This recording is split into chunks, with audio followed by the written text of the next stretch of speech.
आप सबको भी स्वागत है। देखो, हम तो पिछली क्लास में दुनिया में पहला मकान इस पाठ के बारे में अध्ययन कर रहे थे। इस पाठ का लेखक विजय गुप्ता जी का परिचय भी हम तो प्राप्त किया था और उनकी परिचय और उनकी कृतियों के बारे में और उनकी जीवन, उनके शिक्षण और उनका उद्योगों के बारे में अध्ययन किया था। और पूर्वोत्तर भारत में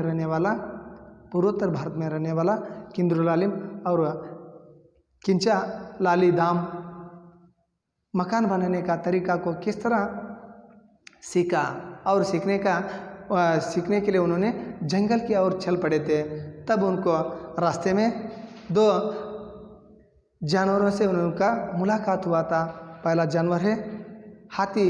हाथी से मिले, तब हाथी को उन्होंने मकान किस तरह बनाना है पूछा, तो तब हाथी ने उनको बताया कि तुम क्या करो, जिस तरह मेरा पैर है ना उसी तरह रहने वाला मजबूत लकड़ियों को काट लो और लंबा रहने वाला लकड़ियों को काट लो, इस तरह बताया था। तब दोस्तों ने उनको आगे क्या करना है पूछा, तो मुझे इतना ही पता है, आगे के बाद मैं नहीं जानता हूँ, उस तरह बताकर वह हाथी वहाँ से चला जाता है। और आगे चलकर दोस्तों ने सांप से उनका मुलाकात हुआ।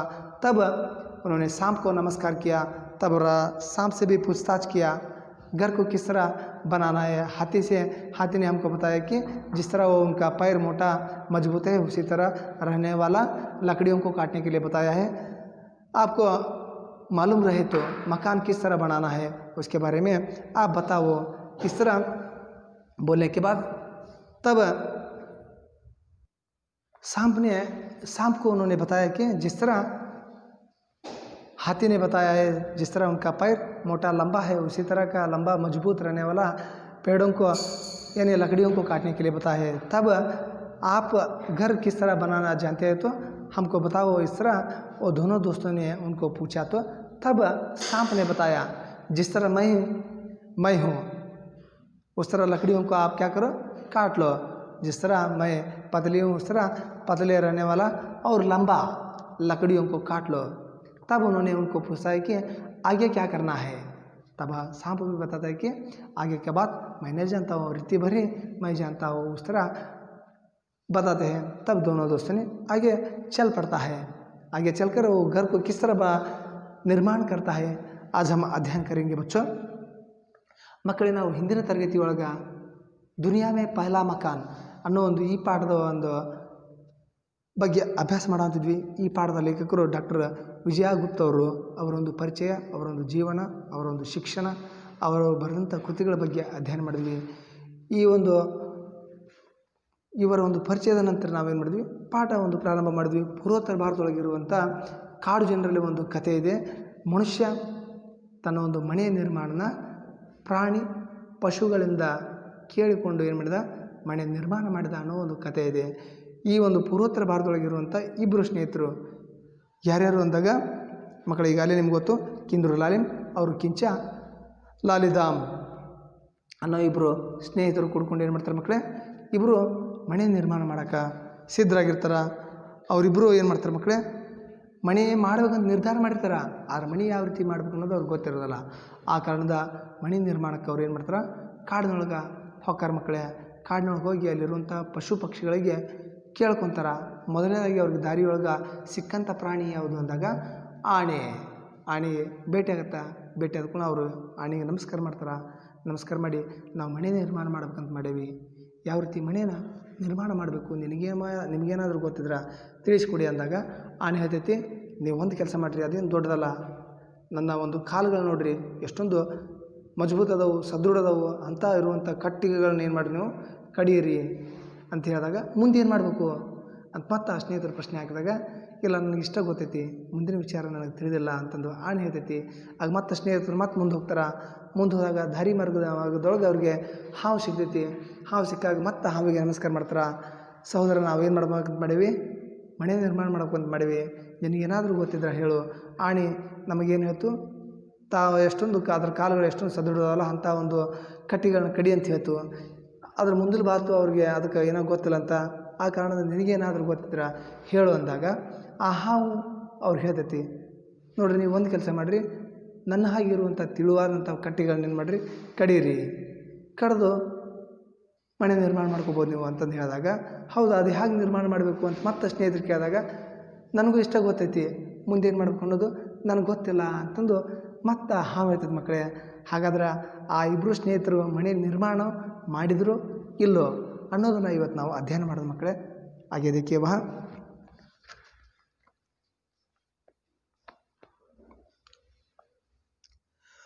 दोनों दोस्त और आगे बढ़े। रास्ते में सड़क किनारे उन्हें एक भैंस खड़ी मिली। देखो, दोनों दोस्त और आगे बढ़े, रास्ते में सड़क किनारे उन्हें एक भैंस खड़ी मिली। ಇಬ್ಬರು ಸ್ನೇಹಿತರು ಹೊಂಟರು ಮಕ್ಕಳೇ. ಇಬ್ಬರು ಸ್ನೇಹಿತರು ಮುನ್ನುಗ್ಗಿ ಸಾಕೊಂತ ಹೊಂಟರು. ಆದರೆ ದಾರಿ ಮಾರ್ಗದೊಳಗೆ ಆ ಒಂದು ಅವರಿಗೆ ದಾರಿಯ ಒಂದು ಮಾರ್ಗದೊಳಗೆ ಆ ಒಂದು ಕಿನಾರೆ ಒಂದು ಸಣ್ಣ ಒಂದು ಕೆರೆ ದಂಡೆಯ ಸಮೀಪ ಏಕ್ ಭೈಂಸ್ ಕಡೀತಿ, ಅಲ್ಲೊಂದು ಎಮ್ಮೆ ನಿಂತಿತ್ತು. भैंस का भैंसा मर गया था। देखो, भैंस का भैंसा मर गया था। ಎಮ್ಮೆಯ ಒಂದು ಪತಿ ಕ್ವಾಣ ಅಲ್ಲಿ ಏನಾಗಿತ್ತು, ತೀರ್ಕೊಂಡಿತ್ತು. आपको ये मालूम रहना चाहिए कि भैंस स्त्रीलिंग है, भैंसा पुल्लिंग है। भैंस स्त्रीलिंग है, भैंसा पुल्लिंग है। भैंसे का मांस दूसरे जानवर खा गए थे। देखो, भैंसे का मांस को वहाँ दूसरे जानवर खा गए थे। ಆ ಒಂದು ಕ್ವಾಣದ ಒಂದು ಇಡೀ ಒಂದು ಶರೀರದ ಒಂದು ಮಾಂಸನ ಅಲ್ಲಿರುವಂಥ ಕಾಡು ಪ್ರಾಣಿಗಳೆಲ್ಲ ಏನು ಮಾಡಿದ್ವು, ಹರ್ಕೊಂಡು ತಿಂದುಬಿಟ್ಟಿದ್ವು. ಖಾಲಿ पंजर पड़ा था। देखो, सिर्फ उस भैंसा के वहाँ पंजर पड़ा था। ಆ ಒಂದು ಕ್ವಾಣ ಸತ್ತಿತ್ತಲ್ಲ, ಅದರ ಒಂದು ಎಲ್ಲ ಮಾಂಸಗಳನ್ನ ಎಲ್ಲ ಕಾಡು ಪ್ರಾಣಿಗಳು ಹರ್ಕೊಂಡು ತಿಂದು ಖಾಲಿ ಮಾಡಿಬಿಟ್ಟಿದ್ವು. ಕೇವಲ ಅಲ್ಲಿ ಏನಿದ್ದು ಎಲುಬು ಮೂಳೆಗಳು ಅಲ್ಲೇ ಬಿದ್ದಿದ್ದು ಮಕ್ಕಳೇ. भैंस उसके पास खड़ी दुख मना रही थी। देखो, भैंस उसके पास खड़ी दुख मना रही थे। उनके पास यानी उनके अस्थि पंजर के पास खड़ी होकर वो दुख मना रही थी। ಆ ಒಂದು ಎಮ್ಮೆ ಆ ಕ್ವಾಣನ ಒಂದು ಅಸ್ಥಿ ಪಂಜರ ಕಡೆ ನಿಂತ್ಕೊಂಡು ಏನು ಮಾಡತ್ತಿತ್ತು, ಕಣ್ಣೀರು ಸುರಿಸಾವಂತಿತ್ತು ಮಕ್ಕಳೇ. दोनों दोस्त भैंस के सामने पहुँचे। देखो, दोनों दोस्तों ने भैंस के सामने पहुँचे। ಇಬ್ಬರು ಸ್ನೇಹಿತರು ಆ ಒಂದು ಎಮ್ಮೆಯ ಕಡೆ ಹೋದ್ರು ಮಕ್ಕಳೇ. उसे नमस्कार किया और बोले। देखो, उनको भैंस को उन्होंने दोनों दोस्तों ने नमस्कार किया और उनको बोले वो दोनों ने। ಆ ಒಂದು ಸ್ನೇಹಿತರು ಎಮ್ಮೆಗೆ ನಮಸ್ಕಾರ ಮಾಡಿದ್ರು. ನಮಸ್ಕಾರ ಮಾಡಿ ಕೇಳಿದ್ರು ಮಕ್ಕಳೇ, भैंस बहन, हम लोग मकान बनाना चाहते हैं। देखो, उन्होंने उनको बताया, भैंस बहन, हम दोनों ने मकान बनाना चाहते हैं। आप बता सकते हैं कि कैसे बनाया जाता है। देखो, उनको उन्होंने पूछा, आप बता सकते हैं कि कैसे बनाया जाए, घर को किस तरह बनाया जाता है, इसके बारे में आप जानते हैं तो हम लोगों को बताइए। इस तरह दोनों दोस्तों ने भैंस को पूछे। ಅವರಿಬ್ಬರು ಕೇಳಿದ್ರು, ಸಹೋದರಿ, ನಾವು ಮನೆ ನಿರ್ಮಾಣ ಮಾಡ್ಬೇಕಂತ ಮಾಡೀವಿ, ನಿನಗೇನಾದರೂ ತಿಳಿದಿದ್ರ, ಮನೆ ನಿರ್ಮಾಣದ ಬಗ್ಗೆ ವಿಷಯ ತಿಳಿದಿದ್ರ ಸ್ವಲ್ಪ ಹೇಳು ಅಂತಂದು ಆ ಒಂದು ಎಮ್ಮಿಗೆ ಆ ಇಬ್ಬರು ಸ್ನೇಹಿತರು ಕೇಳ್ತಾರೆ ಮಕ್ಕಳೇ. हाथी ने बताया कि इतने मोटे और मजबूत गोले पेड़ों से काट लो जितने उसके पैर है। देखो, हाथी ने हमको बताया मोटे और मजबूत गोले पेड़ों को काट लो जितने उसके पैर है। ಎಷ್ಟೊಂದು ಆ ಒಂದು ಆಣಿ ಹೇಳ್ತು ನಮ್ಗೆ, ಎಂಥ ಒಂದು ಕಟ್ಟಿಗೆಗಳನ್ನ ಕಡಿ ಅಂತ ಹೇಳ್ತು, ಒಂದು ದಪ್ಪಾಗಿರುವಂಥ ಮತ್ತು ಸದೃಢವಾಗಿರುವಂಥ ಒಂದು ಕಟ್ಟಿಗೆಗಳನ್ನ ಆಣಿ ಕಡಿಯಲು ನಮ್ಗೆ ಹೇಳ್ತು ಅಂತ ಹೇಳ್ತೈತಿ. सांप ने कहा कि ऐसी लंबी और पतली लकड़ियों को काट लो जैसे वहाँ खुद है। देखो, सांप ने हमको बताया, जिस तरह सांप लंबा और पतली है उसी तरह का पतला है, उसी तरह का पतली है, उस तरह लकड़ियों को काटने के लिए वो भी उस तरह लकड़ियों को काटने के लिए वो भी बताया है। ಮತ್ತದೇ तो ಆ ಒಂದು ಹಾವು ಹೇಳುತ್ತೆ ನಮ್ಗೆ ತಾ ಎಷ್ಟೊಂದು ಉದ್ದ ಮತ್ತು ತಿಳುವಾಗಿದ್ದೇನಲ್ಲ ಅಂತ ತಿಳುವಾಗಿರುವಂಥ ಒಂದು ಕಟ್ಟಿಗಳನ್ನ ಕಡಿಯೋಕೆ ಹಾವು ನಮಗೆ ಹೇತು ಅಂತಂದು ಹೇಳಿದ್ರು ಅವರು. उसके आगे की बात ना हाथी बता पाया ना सांप. देखो आगे क्या करना है उसके बारे में. हाथी ना बताया ना सांप ने बताया. ಮುಂದೆ ಏನು ಮಾಡಬೇಕು ಅನ್ನೋದು ಆ ಆಣೆಯರ ಹೇಳಿಲ್ಲ, ಹಾವರ ಹೇಳಿಲ್ಲ. ನಿನಗೇನಾದರೂ ಗೊತ್ತಿದ್ರ ಸಹೋದರಿ ನೀ ಹೇಳು ಅಂತಂದು ಆ ಇಬ್ಬರು ಸ್ನೇಹಿತರು ಎದುರು. बेचारे दोनों को रत्ती भर पता नहीं. देखो आगे का बात उन दोनों को पता नहीं. ಮುಂದೆ ಏನು ಮಾಡಬೇಕು ಅನ್ನೋದು ಆ ಇಬ್ಬರಿಗೂ ತಿಳಿದಿಲ್ಲ. ನಿನಗೇನಾದರೂ ಗೊತ್ತಿದ್ರೆ ಹೇಳು ಅಂತಂದು ಮತ್ತೆ ಅವರಲ್ಲಿ ಹೇಳಿದ್ರು. ಮಕ್ಕಳೇ, भैंस ने दोनों दोस्तों को अपने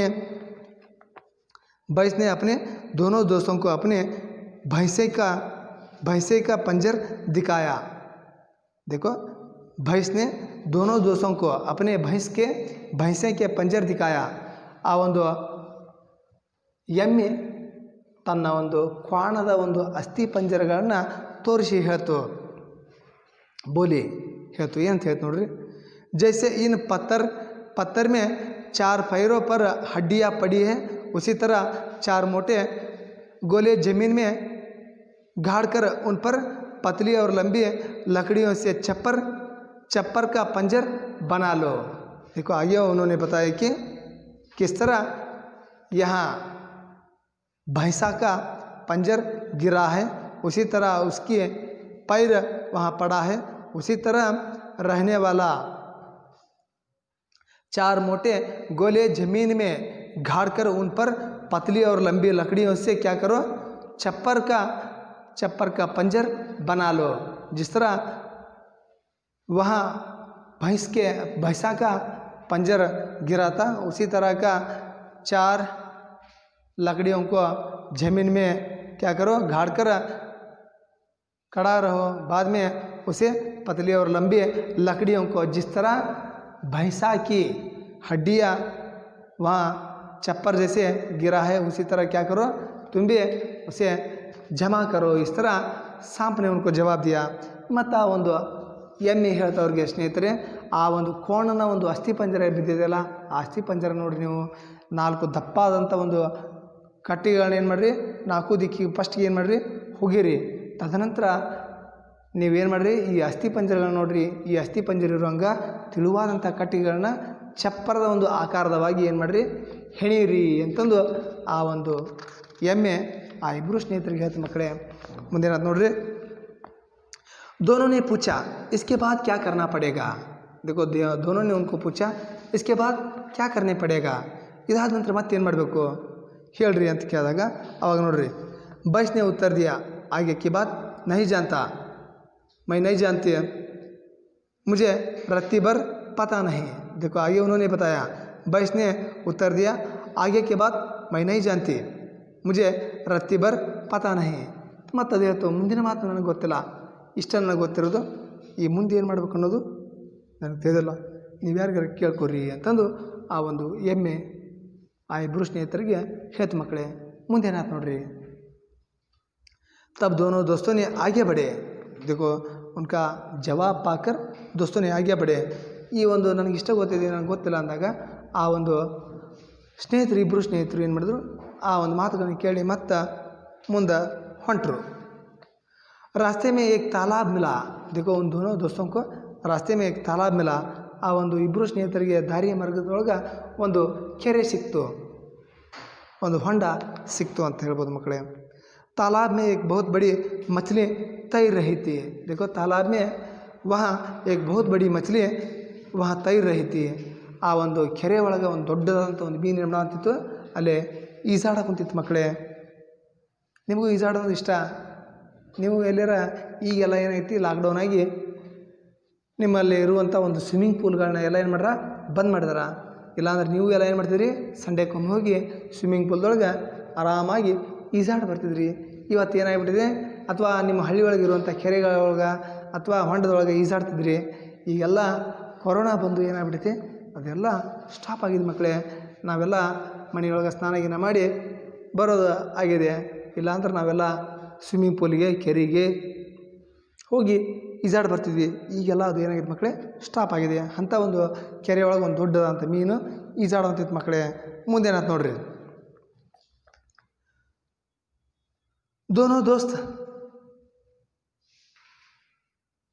दोनों दोस्त ठीक ठहर गया। देखो दोनों दोस्त मछली को देखकर वहीं ठहर गए। फिर दोनों ने मछली के पास जाकर नमस्कार किए और बोले।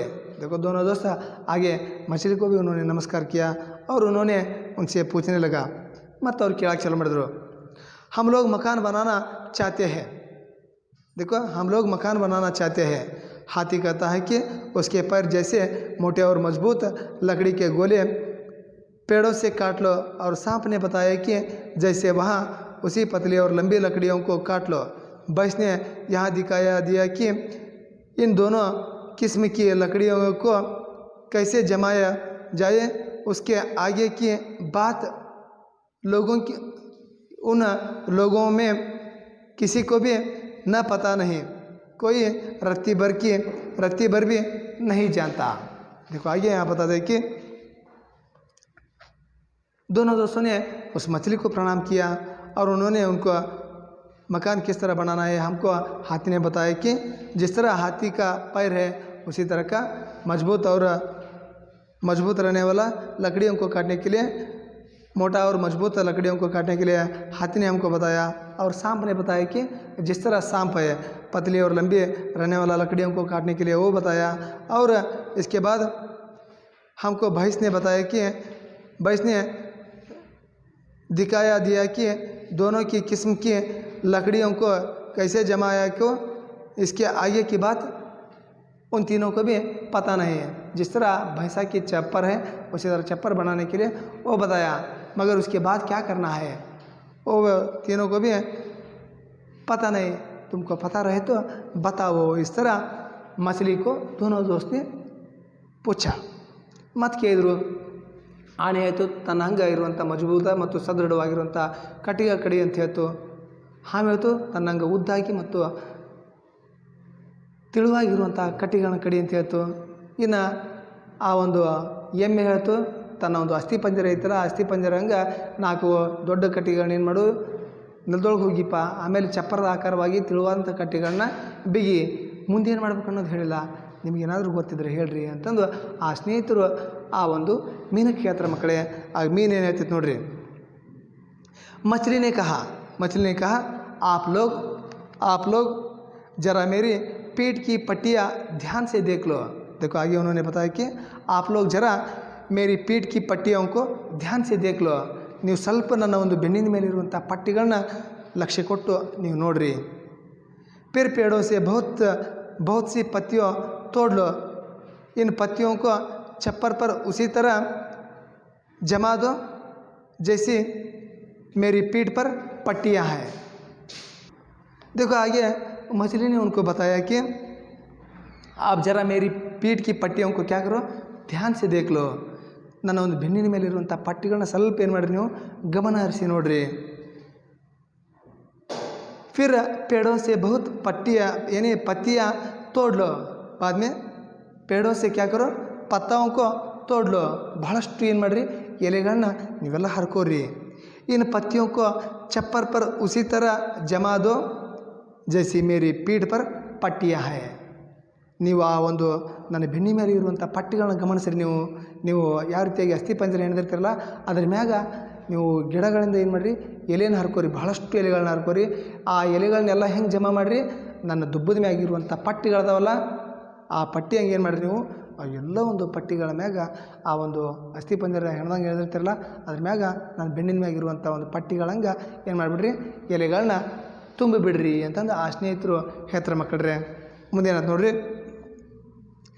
मछली की बात सुनकर दोस्तों के समझ में आ गया कि अब वे मकान बना सकते हैं। देखो मछली का बात सुनकर दोस्तों के समझ में आ गया कि अब वे मकान बना सकते हैं. ಈ ಒಂದು ಮೀನಿನ ಮಾತು ಕೇಳಿದ ನಂತರ ದೋಸ್ತರಿಗೆ ತಿಳುವಳಿಕೆ ಆಗ್ಬಿಡ್ತು. ಇನ್ನು ನಾವೇನು ಮಾಡ್ಬೋದು ಮನೆಯನ್ನು ಬಹಳಷ್ಟು ಸುಲಭವಾಗಿ ಮಾಡ್ಬೋದು ಅಂತಂದು ನಿರ್ಧಾರಕ್ಕೆ ಬಂದ್ರೆ ಮಕ್ಕಳೇ. मकान बनाने का पूरा तरीका उन्हें मालूम हो गया। देखो, मकान बनाने का पूरा तरीका उन्हें मालूम हो गया। ಈ ಒಂದು ಮನೆ ನಿರ್ಮಾಣ ಮಾಡೋದು ಸಂಪೂರ್ಣವಾಗಿ ಆ ಸ್ನೇಹಿತರಿಗೆ ತಿಳಿದೋತು ಮಕ್ಕಳೇ. अब और कुछ जानने की ज़रूरत नहीं थी. ಈಗ ಮತ್ತೆ ಅವ್ರಿಗೆ ಮುಂದೆ ಏನು ತಿಳಿಯೋದು ಅವಶ್ಯಕತೆ ಇದ್ದಿಲ್ಲ. दोनों दोस्त जंगल से लौट कर आए और एक जगह मकान बना लिया. वहाँ दुनिया में आदमी के हाथों बना पहला मकान था. देखो, आगे दोस्तों ने जंगल की ओर वापस लौट कर उन्होंने एक जगह पर मकान को बना लिया और यहाँ दुनिया में आदमी के हाथों से निर्माण हुआ पहला मकान है.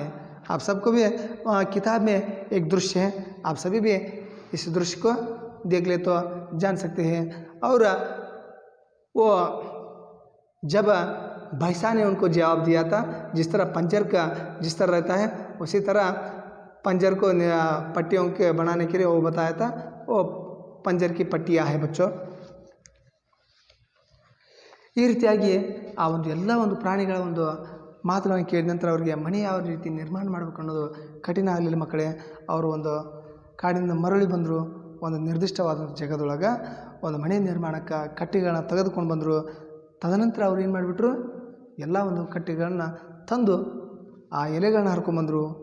ತದನಂತರ ಮನೆ ನಿರ್ಮಾಣ ಮಾಡಿದ್ರು. ಈ ರೀತಿಯಾಗಿ ಮನುಷ್ಯನ ಒಂದು ಕೈಗಳಿಂದ ನಿರ್ಮಾಣವಾದಂಥ ಮೊದಲ ಒಂದು ಮನೆ ಅಂತ ಹೇಳ್ಬೋದು. इस पाठ का आशय, ಈ ಪಾಠದ ಒಂದು ಆಶಯ ಏನೈತೆ ನೋಡ್ರಿ ಮಕ್ಕಳೇ.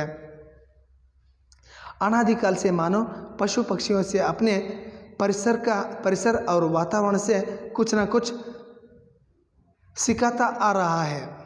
चींटियों से गिरकर उड़ने का साहस सीखा है तो मुर्गी से उसे सुबह जल्दी उठने की सीख दी है. इसी प्रकार विभिन्न पशु पक्षियों के ध्वनियों का अनुकरण करते करते उसने अपनी भाषा को समृद्ध बनाया है.